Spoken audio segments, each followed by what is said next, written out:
نحمده ونصلي على رسوله الكريم اما بعد۔ قرآن کریم کی آخری دو سورتیں، ایک سورت کا نام سورۃ الفلق اور ایک سورت کا نام سورۃ الناس، ان دونوں سورتوں کا ایک مشترکہ ملا کے جمع کر کے نام رکھا گیا ہے معوذتین۔ سورۃ معوذتین، ان دو سورتوں کے حوالے سے آپ سے چند باتیں عرض کرنی ہیں۔ سب سے پہلے ان سورتوں کو سمجھیں، ان کا شان نزول کیا ہے، ان سورتوں کا انتخاب کیوں کیا ہے درس کے لیے۔ دراصل ان سورتوں میں ہماری معاشرتی زندگی میں پائے جانے والے ایک دوسرے کے خلاف جو ہتھیار ہیں، ان ہتھیاروں سے پناہ کا اللہ نے خوبصورت راستہ دیا، خوبصورت راستہ۔ شان نزول کہتے ہیں وہ حالات و واقعات، جن حالات و واقعات میں رہنمائی کے لیے کوئی آیت اترے یا کوئی سورت اترے تو ان حالات و واقعات کو کہہ دیتے ہیں کہ اس سورت کے نازل ہونے کا وقتی طور پہ ذریعہ اور سبب بنے، تو انہیں شان نزول کہتے ہیں۔ ان دو سورتوں کا شان نزول امام بخاری رحمۃ اللہ تعالی علیہ نے جو بیان کیا، ایسے ہی حدیث کی کتاب مسند امام احمد انہوں نے بیان کیا کہ حضور نبی کریم صلی اللہ علیہ وآلہ وسلم مدینہ منورہ میں جب تشریف لائے تو مدینہ منورہ میں یہودی لوگ کافی بڑی تعداد میں آباد تھے۔ ان کے دو بڑے بڑے قبیلے، قبیلہ بنی قریظ اور قبیلہ بنی نذیر، ان قبائل کے بڑے بڑے اہل علم، جب ان لوگوں نے نبی پاک صلی اللہ علیہ وسلم سے مختلف حوالوں سے گفتگو کر لی، لاجواب ہو گئے، تو اب انہوں نے ایک اور حربہ استعمال، مخفی ہتھیار، نظر نہ آنے والا، جسے کہتے ہیں نادیدہ قوتیں، نادیدہ ہتھیار۔ وہ نادیدہ ہتھیار ہے سحر، جسے جادو کہتے ہیں۔ جادو کا تعلق بہت قدیم زمانہ سے ہے۔ حضرت موسیٰ علیہ السلام کا جادوگروں سے واسطہ پڑا، حضرت سلیمان علیہ السلام کا جادوگروں سے واسطہ پڑا، اس کے علاوہ اور دیگر بہت ساری بزرگوار شخصیات کا جادوگروں سے واسطہ پڑا۔ قرآن پاک نے حضرت موسیٰ علیہ السلام کے قصہ میں کثرت سے جادوگروں کا ذکر کیا ہے، تو اس لیے جادو ایک نادیدہ ہتھیار کے طور پہ استعمال ہوتا تھا۔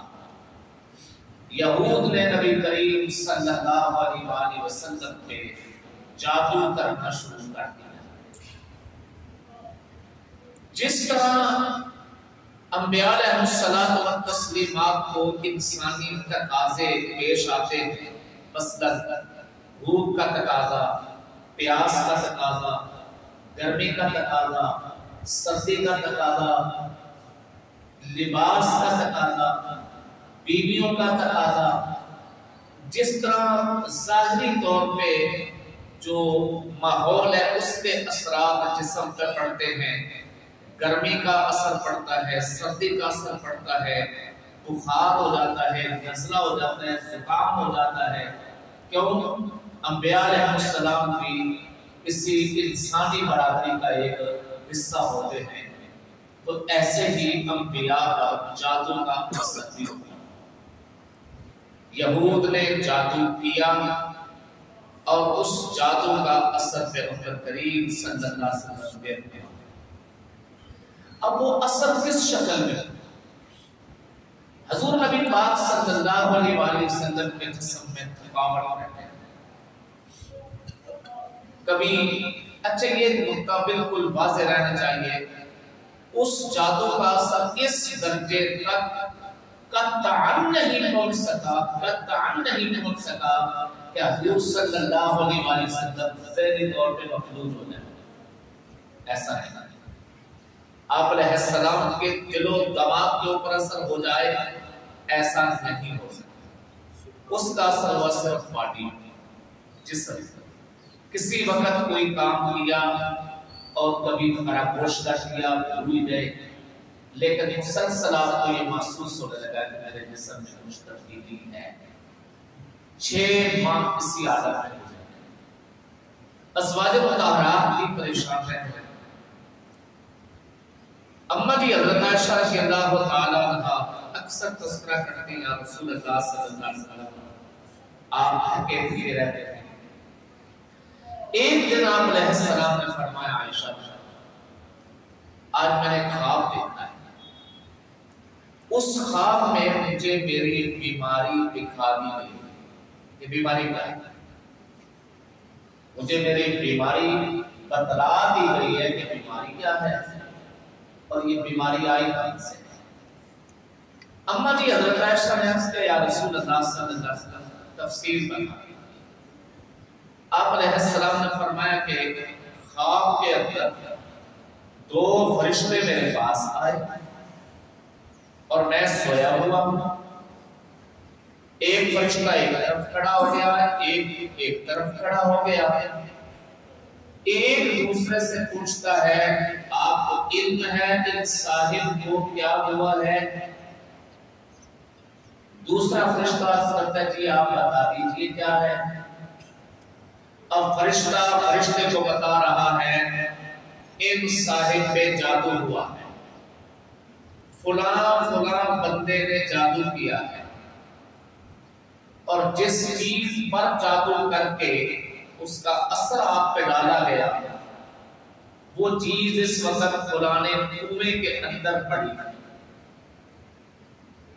حضور نبی پاک صلی اللہ علیہ وسلم کو خواب میں یہ ساری کیفیت بتا دی۔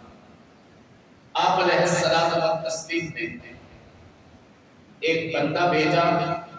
مدینہ منورہ کا ایک ویران کونا تھا، وہاں ایک پرانا ویران کنواں تھا جو خشک ہو چکا ہے، جسے بئر زرمان کے نام سے لوگ یاد کرتے ہیں۔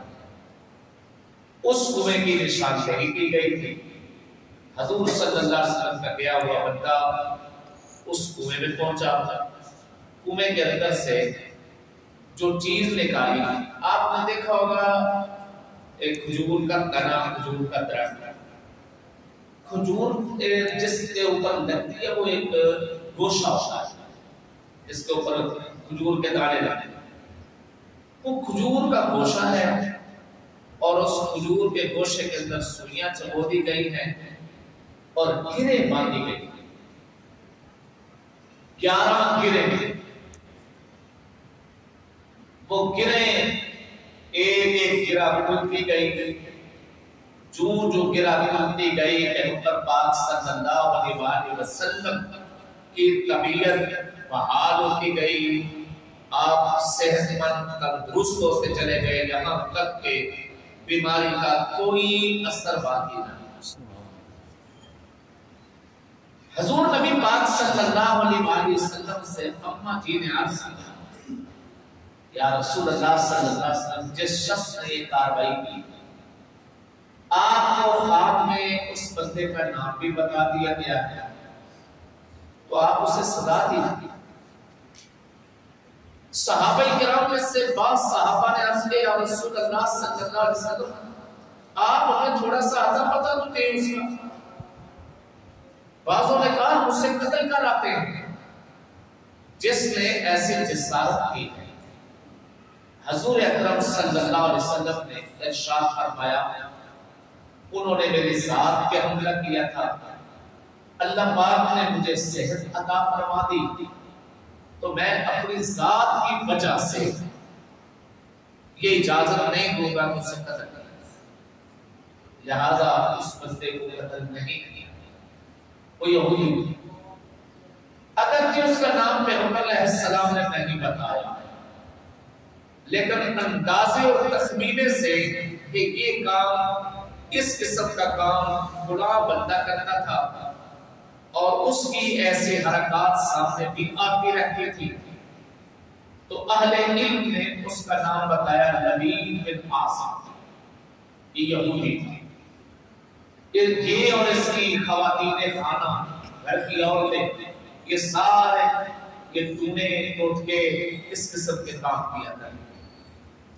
اس وقت قرآن پاک کی یہ آیات، یہ 2 صورتیں ہیں، ان 2 صورتوں میں کل 11 آیات ہیں، 5 آیتیں ایک سورت کی، 6 آیتیں ایک سورت کی، تو کل 11 آیات ہو گئی۔ ایک ایک آیت پڑھتے جائیں تو ایک ایک گرہ کھلتی جائے اور جادو کا اثر ختم ہوتا چلا جائے۔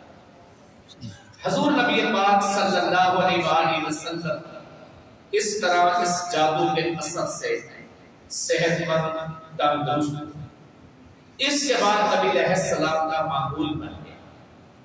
ان 2 صورتوں کو ہر رات سونے سے پہلے آپ صلی اللہ علیہ وآلہ وسلم تلاوت فرماتے، تلاوت فرما کے اپنے ہاتھوں کی ان انگلیوں پہ مارتے ایسے، اور پھر جہاں تک بات پہنچ سکتا جسم کے ان حصوں پر حضور صلی اللہ علیہ وسلم آتے، اور یہ عمل اما جی حضرت عائشہ رضی اللہ تعالی عنہ بیان کرتی ہیں۔ پھر آگے حضرات صحابہ کرام میں منتقل ہوا، صحابہ کرام سے منتقل ہوتے ہوئے امت کے دیگر طبقات، تابعین، تبع تابعین، محدثین، اور آج تک چلا رہا ہے۔ یہ تو اس صورت مبارکہ ان کا شان رسول ہے۔ اب ان صورتوں میں جو مضمون ہے وہ مضمون بڑے جان کا، اور جو کلمات ہیں، الفاظ ہیں، وہ بڑے جان کا۔ ان صورتوں کو ہر بندے کو یاد کر دینا چاہیے، یاد کر کے انہیں روزانہ اپنے گھروں میں پڑھنے کا معمول بنانا چاہیے۔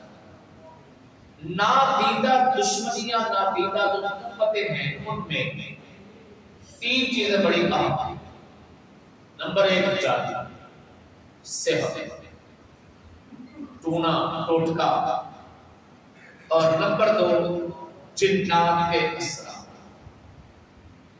اور نمبر 3 وسوسے ڈالنے والا وسواس، جو وسوسے ڈالے، کسی کے دل میں وسوسہ ڈالا اور پیچھے، ہلکی سی بات شک کی ڈالی اور پیچھے۔ یہ 3 چیزیں ہمارے معاشرے کو بگاڑ رہی ہیں۔ آج ہر گھر میں شکوہ ہے کہ میرے گھر میں جادو ہے، میرے کاروبار پہ جادو ہے، جنات ہے۔ بڑے بڑے والدین پریشانی کے عالم میں آتے ہیں، بچی کو جادو ہے، بچی کو جنات ہے، فلاں کو جنات ہے، کاروبار پہ اثرات ہیں۔ اور گھروں میں جو طلاقیں ہوتی ہیں، طلاقوں کے پیچھے جی وسوسہ ڈال دیا شوہر نے، وسوسہ ڈال دیا بیوی کے جی میں، وسوسہ ڈال دیا سسرالیوں کے دل میں، بس وہ وسوسے پروان چڑھتے چڑھتے چڑھتے طلاق تک پہنچتی ہے۔ تو اللہ پاک نے ان آخری 2 صورتوں میں خود دعا سکھائی۔ دیکھنا، ایک لفظ ہے دعا، جس کا مطلب مانگنا۔ مانگنے کے لیے تو عام طور پہ دعا ہی ہے، لیکن ایک ہے پناہ مانگنا۔ پناہ مانگنے کے لیے جو لفظ استعمال ہوتا ہے وہ استعاذہ ہے، وہ تعوذ ہے، پناہ طلب کرنا۔ ان 2 صورتوں کا نام ہی معوذتین ہے کہ یہ 2 صورتیں وہ ہیں جن کے ذریعہ بندہ پناہ مانگتا ہے۔ کل کہنے، یہ لفظ کل قرآن پاک میں جو استعمال ہوتا ہے یہ بہت سارے معنی کے لیے ہے، ان میں سے ایک معنی ہے کل، آپ تعلیم دے دیجئے، اے محبوب تعلیم دے دیجئے۔ یا لفظ کل یہاں پہ استعمال ہوا آپ تعوذ کے لیے، پناہ مانگنے کے لیے ان الفاظ کو استعمال کیا۔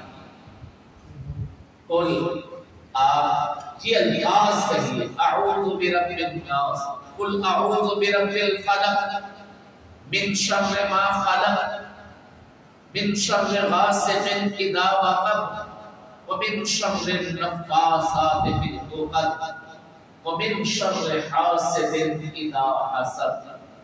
یہ پہلی صورت، اس پہلی صورت میں اللہ جل جلالہ ان کی ایک صفت بیان ہوئی، قل اعوذ برب الفلق، میں فلق کے رب کی پناہ میں آتا ہوں۔ فلق کے رب کی، یہ فلق کسے کہتے ہیں؟ یہ دو طرح استعمال ہوتا ہے، ایک نقطوں کے ساتھ لفظ فلق، اور ایک کاف بغیر نقطے کے کتاب والا۔ جو کتاب والا کاف ہے فلق، اس کا معنی ہوتا ہے آسمان، اور جو کاف نقطوں والوں کے ساتھ الگ ہے، کینچی والا جسے آپ کاف کہہ دیتے ہیں، اس کا معنی ہوتا ہے پھاڑ دے، شگاف ڈال دے۔ کوئی چیز بند تھی مکمل طور پہ، اس میں شگاف ڈال دینا کہ اس کا صحت ختم ہو جائے گا، اس کا اثر ختم ہو جائے گا۔ تو اللہ پاک کی صفت کیا ہے؟ برب الفلق، رات چھائی ہوتی ہے پورے اندھیرے کے ساتھ، اس اندھیرے کو دیکھ کے یوں لگتا ہے کہ پوری دنیا میں رات ہے، اس رات کو کون دور کرے گا، کون ختم کرے گا؟ تو اللہ نے اپنی صفت بیان کی، وہ اللہ ہے۔ قرآن پاک میں ایک مقام پہ ان اللہ فالق الاصباح، فالق اللہ صبح کے لیے رات کو پھاڑ دینے والے، رات کا اندھیرا ختم کر دینے والے۔ اہل علم نے لکھا ہے کہ روشنی یہ ارد گرد وجودی ہے، اندھیرا وجود نہیں، یہ شر ہے۔ تو اللہ پاک اس شر کو ختم کرتے ہیں روشنی سے۔ تو یہ اشارہ اس بات کی طرف ہے، جو ذات رات کے اندھیروں میں جہاں کوئی شے سجائی نہیں دیتی انہیں ختم کرنے پہ قادر ہے۔ تو جو بیماریاں تمہارے بدن پہ آئی ہوئی ہیں، جن بیماریوں کا علاج تمہیں سجائی نہیں دیتا، جہاں جا کے تم کہتے ہو میں بڑے بڑے حکماء اور ڈاکٹروں کے پاس سے ہو آیا ہوں، وہ کہتے ہیں ہمارے پاس علاج نہیں۔ تو جو ذات، جو رب رات کی تاریکیوں کو سبیدہ سحر میں بدلنے پہ قادر ہے، وہ تمہارے جسم کی ان دیکھی بیماریوں کو شفا میں بدلنے پہ قادر ہے۔ قل اعوذ برب الفلق۔ یہ اس سورت کا شان نزول میں نے عرض کر دیا، الفاظ کے معنی اور اس میں بیان کرتا حقائق وہ انشاءاللہ اگلے درس میں جمعرات کل بیان ہے۔ الحمدللہ رب العالمین والعاقبۃ للمتقین، اللهم صل على سيدنا محمد وعلى آل سيدنا وعلى آل سيدنا محمد وبارك وسلم۔ ربنا اغفر لي ولوالدي وللمؤمنين يوم يقوم الحساب۔ صلی اللہ تعالی